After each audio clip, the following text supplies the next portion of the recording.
Hello and welcome to this episode of I Don't Know Jack About Parenting, where today I want to talk about some of the growing pains of parenting, not for the kids, but for us parents.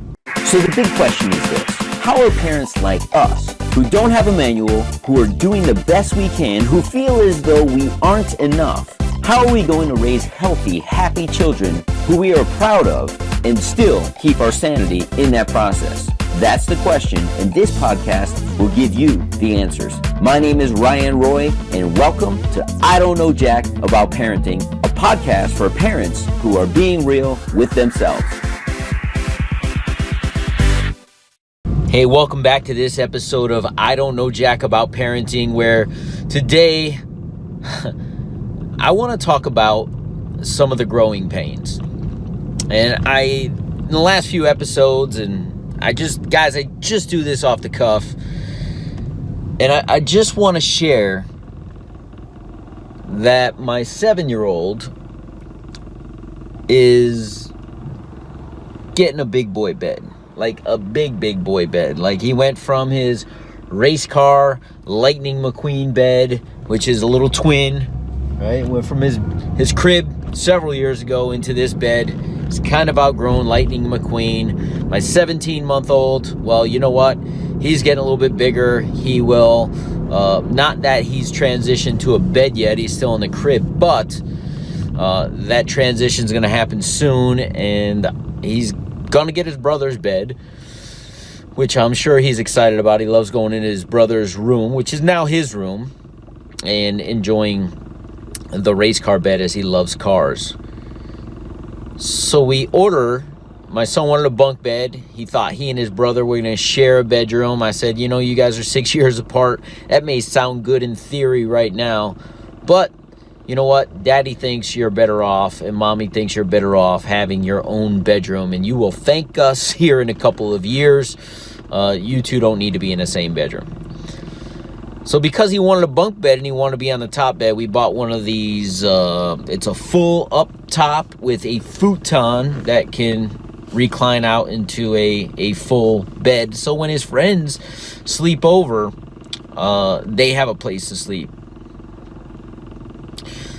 Now, this was kind of exciting, right? He's getting his new bed. We went shopping for it. He picked the one he wanted. He picked the bedding. We made a big ordeal about it. This stuff's about to get delivered. Now, for those of you who may not have read my book, Be the Dad You Wish You Had, towards the end of the book, I believe it's chapter 37, just so you know, it's 40 power lessons to becoming a powerful dad, and all the lessons are 1 to 2 pages. But lesson number 37 is Daddy Talk Time. And what is Daddy Talk Time? It's the 15-20 minutes that I spend with my son each and every single night in his bed as he's going down, as we say our prayers. I acknowledge him, tell him 5 things I'm very proud of him for that he did that day. I often ask him if there's anything that I missed that I would have been proud of for had I known. Please share that with me. And sometimes he's got something, sometimes he doesn't. And then, in that dialogue, we just talk about his day, or he asks me the crazy questions of life. And I realized I'm not getting up on the top bunk. I realized that my 7-year-old, although he enjoys Daddy Talk Time, I looked at my wife when this bed got delivered, and you may hear it in my voice right now as it's starting to crack. I don't know how Daddy Talk Time's gonna go down anymore. My big boy is outgrowing that intimate time where I get that one-on-one, uninterrupted, dedicated time with my son. And I looked at my wife and I said, I don't know if I'm ready for that. This is a growing pain. He's growing, but he's outgrowing that. And not that he's outgrowing it emotionally. Physically, it needs to change.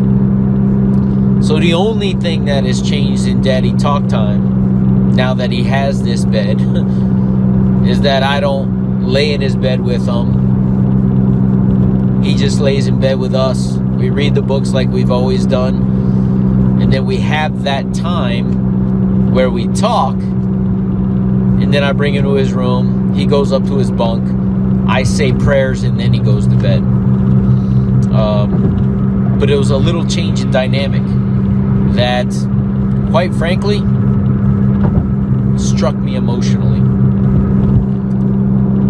I knew I wasn't going to lose that, but obviously it's changed in how it's played out.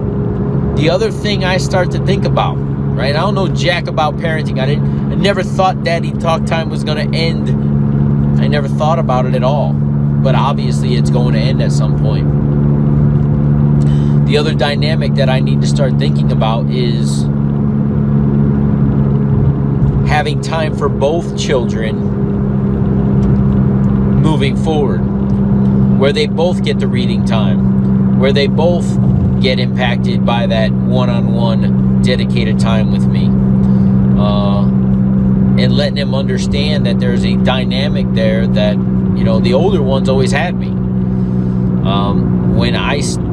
When it starts to be where I have to go with his brother for a little bit and then to him, or how's that dynamic going to play, and being very conscious of how I communicate that to the older one. Like, we're not taking time away from you, we're just giving some time to your brother. That both of you are extremely important, and it's time for him where he can start to understand that he's going to get some of these daddy talk times too. So it's just food for thought, and in a growing pain of this thing I know jack about, which is parenting.